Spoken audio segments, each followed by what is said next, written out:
இயற்கைக்கு அப்பாற்பட்டது எதுவும் கிடையாது. இயற்கை சீற்றத்தை ஒன்றும் பண்ண முடியாம அந்த இயற்கைக்கே ஒரு சில விளைவுகளை கொடுக்கறதுக்கு உண்டான சக்தி இந்த கோள்களுக்கு உண்டு.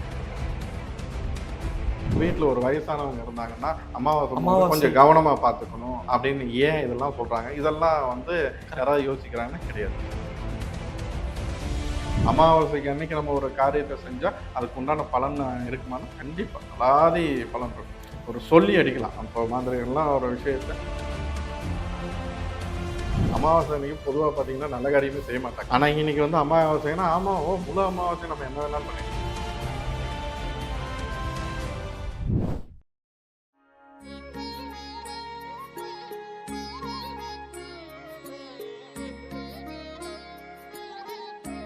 ஸ்ரீ வராய் டிவி நேயர்கள் அனைவருக்கும் வணக்கம். நான் உங்க ஜித்து. இன்னைக்கு நம்ம கூட இருக்கக்கூடிய ஸ்பெஷல் கெஸ்ட் யாரு அப்படின்னா மறைமொழியாளர் வராகி சித்தர் இருக்காரு. வணக்கம் சார். அண்மை நாடு அனைத்து நண்பர்களுக்கும் வராகி வணக்கம்.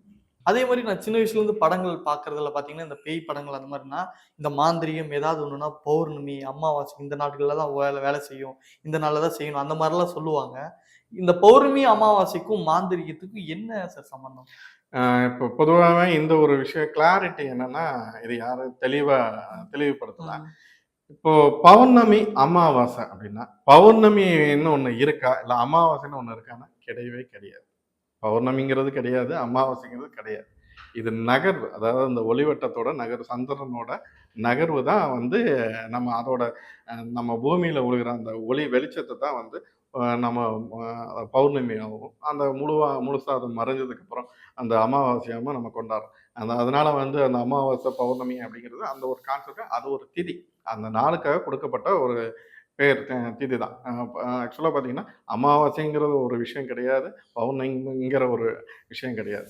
அந்த சந்திரனில் ஏற்படுற அந்த ஒளியை வாங்கி பிரதிபலிக்கிற சூரியன், இவங்கெல்லாம் ஒரு நேர்கோட்டில் தானே பயணிக்கிறாங்க. சந்திரனாக இருந்தாலும் சரி, பூமியாக இருந்தாலும் சூரியனும் ஒரு நேர்கோட்டில் ஏற்படுகிற மாற்றம் தான், அதோட வெளிச்சம் தான் இந்த பூமியில் பிரதிபலிக்கும் போது அது அமாவாசையாகவும் பௌர்ணமியாகவும் அங்கே தேய்பிறையாகவும் வளர்பிறையாகவும் இங்கே கணக்கிடப்படுது. இதுதான் அதோட தாற்பயம். அப்புறம் ஒரு விஷயம் என்னன்னா, அமாவாசைக்கு மாந்திரிகம் செய்தால் பெரிய லெவலில் சக்ஸஸ் ஆகும், பௌர்ணமிக்கு மாந்திரிகம் செய்தால் பெரிய லெவலில் சக்ஸஸ் ஆகுன்ட்டு இதுக்கு முன்னாடி இன்னும் ஒரு விஷயத்த நான் கிளாரிஃபை பண்ண வந்தேன்.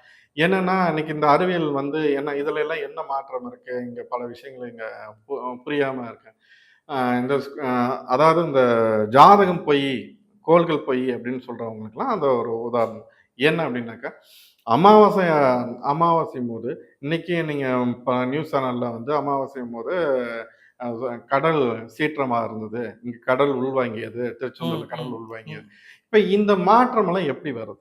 இப்போ அதை யாராவது யோசிக்கிறாங்க? இந்த மாற்றங்கிறது ஏன் பர்டிகுலராக அமாவாசைக்கு வருது, பர்டிகுலராக பௌர்ணமிக்கு வருது? இன்னொன்று, வீட்டில் ஒரு வயசானவங்க இருந்தாங்கன்னா அமாவாசை கொஞ்சம் கவனமாக பார்த்துக்கணும் அப்படின்னு ஏன் இதெல்லாம் சொல்கிறாங்க? இதெல்லாம் யாராவது யோசிக்கிறாங்கன்னா கிடையாது.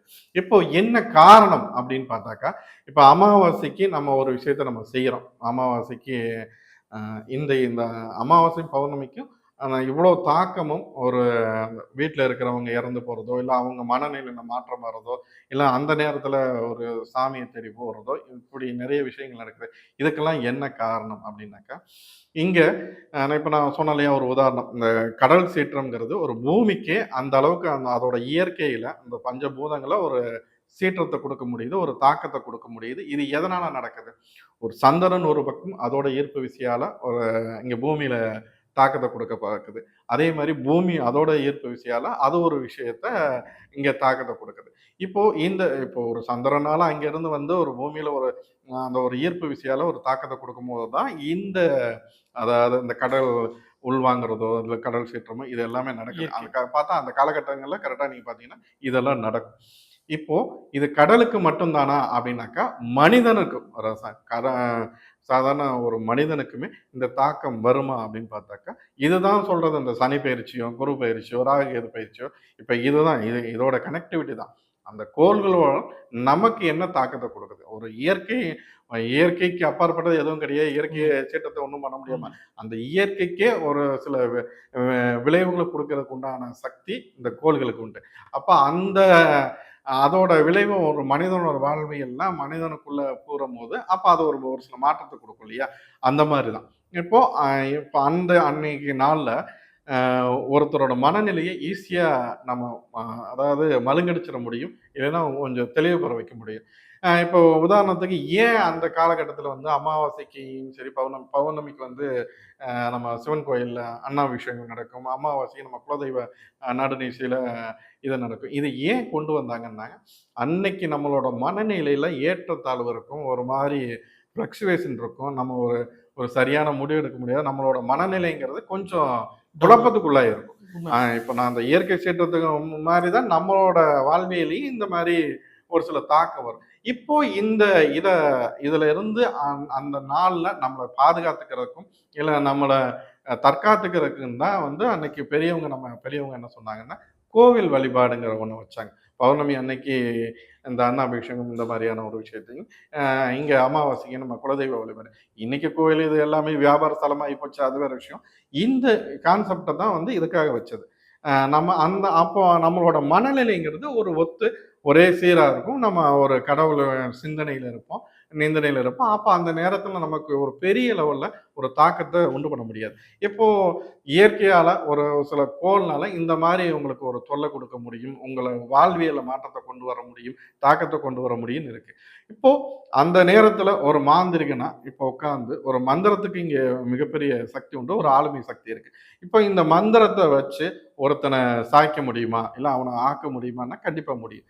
இப்ப இந்த நாள்ல ஒரு அமாவாசை அன்னைக்கு ஒருத்தன இப்ப உட்கார்ந்து ஒருத்தன ஒரு வேதனம் பண்ணணும், ஒரு பைத்தியம் பிடிக்க வைக்கணும், இல்ல ஒரு உறவ பிரிச்சு விடணும் அப்படின்னாக்கா, அன்னைக்கு அந்த காரியத்த செய்யும்போது, சம்மந்தப்பட்டவங்க இப்போ ஒரு 2 தகாத உறவுல இருக்காங்கன்னா, இவங்கள பிரிக்கிறதுக்கு உண்டான ஒரு வேலைய பண்ணும்போது என்ன ஆகும்? அவங்களுக்குள்ள ஒரு சண்டை சச்சரவு, ஒரு வம்பு வழக்கு, ஏதோ ஒரு விஷயம். இப்போ உடனே வந்து ஒரு கடவுள வச்சு ஒரு விஷயம் செய்யணும்னா, உடனே கடவுள கம்பெடுத்து கொண்டு வந்து அடின்னு சொல்ல மாட்டாரு. அங்க ஏதோ ஒரு காரணியில ஒரு சண்டை சச்சரவோ ஏதோ உங்களுக்கு இந்த மாரி ஒவ்வொரு காரணிக்கும், ஒவ்வொரு இதுக்கும் ஒரு சில விஷயங்கள் நடக்கும். இத பயன்படுத்தி அந்த பிரிவோ, இல்ல சேர்க்கையோ, இல்ல மத்த விஷயங்கள் இங்க நடந்துகிட்டே இருக்கும். இதுதான் அந்த கோள்களுக்கும் இதுக்குமான ஒரு தொடர்பு. அமாவாசைக்கு அன்னைக்கு நம்ம ஒரு காரியத்த செஞ்சா, அதுக்கு உண்டான பலன் இருக்குமான்னா, கண்டிப்பா அலாதி பலன் இருக்கும். ஒரு சொல்லி அடிக்கலாம். அப்போ மாந்திரிகள்லாம் ஒரு விஷயத்த ஒருத்தன கெடுக்கிறதா இருந்தாலும் சரி, ஒருத்தன அழிக்கிறது, ஆக்குறதா இருந்தாலும் சரி, இந்த அமாவாசைங்கும்போது அந்த அளவுக்கு பவரு இப்போ நம்ம ஒரு மாந்திரிகன விட இங்க பஞ்சபூதங்கள், நமக்கு அந்த கிரகங்களும் அதுக்கான ஈர்ப்பு சக்திகள இந்த நேரத்த எல்லாத்தையும் ஒருங்கிணைச்சு அத பயன்படுத்தும்போது, சொல்லி அடிச்சு வெற்றி காணும். கண்டிப்பா. இப்ப பார்த்தீங்கன்னா, மாந்திரீகத்த பத்தி சொன்னீங்க. இப்ப வீட்ல சுப நிகழ்வா நடக்கும். ஏதாவது நல்லது பேசணும்னு நெனைப்பாங்க. இல்ல வீட்டுக்கு ஏதாவது புதுசா ஏதாவது வரவு ஏதாவது வாங்குவாங்க. அந்த மாரி வாங்குற விஷயங்கள் பௌர்ணமியிலயோ, இல்ல அமாவாசையிலயோ வாங்கலாமா? எப்போ வாங்குனா நல்லாருக்கும்? ஏன்னா அமாவாசை, பௌர்ணமிலாம் இப்ப அதுக்கான எடுத்துக்காட்டு நான் சொன்னேன் இல்லையா? அந்த ஆமா. அன்னைக்கான கிழமை நாட்கள்ல பார்த்தீங்கன்னா, நம்மளோட அந்த மைண்டோட ரியாக்ஷன்ங்கிறது கொஞ்சம் அலைபாயும், இல்லைன்னா கொஞ்சம் அடக்கி வைக்கப்படும். இல்லைன்னா ஒரு மாரி அது உத்வேகத்துல இருக்கும். இங்க ஒரு சரிவான முடிவு எடுக்க முடியுமா? இல்ல ஒரு சரியான வழிய நோக்கி போகணும்னா, அது முடியாது. அமாவாசை, பௌர்ணமியில நீங்க இந்த விஷயத்த பண்றலாம். அதுவும் அமாவாசை அன்னைக்கு ஒரு முக்கியமான ஒரு முடிவு எடுக்கிறதோ, முக்கியமான விஷயத்த செய்றதோ தள்ளி போடலாம். இப்ப இன்னைக்கு எல்லாம் வியாபாரம் ஆனதுனால, அமாவாசை அன்னைக்கு பொதுவா பார்த்தீங்கன்னா, நல்ல காரியமே செய்ய மாட்டாங்க. ஆனா இன்னைக்கு வந்து அமாவாசைன்னா, ஆமா, முழு அமாவாசை நம்ம என்ன வேணாலும் இதுதான் நம்மளோட வாழ்வியல்ல ஒரு சில தாக்கம் அந்த நாட்கள்ல ஈஸியா உண்டாகும். அது எப்படி நம்ம அந்த எனர்ஜிய நம்ம எடுத்துக்கிறோங்கிறத பொறுத்து தான் நமக்கு இருக்கு. அப்ப அந்த நாள்ல ஒரு சில விஷயம் ஓகே சார். எங்களுக்காக இவ்வளோ நேரம் ஒதுக்கி நெறைய கேள்விகளுக்கு பதில் சொன்னதுக்கு மிக்க நன்றி சார். நன்றி.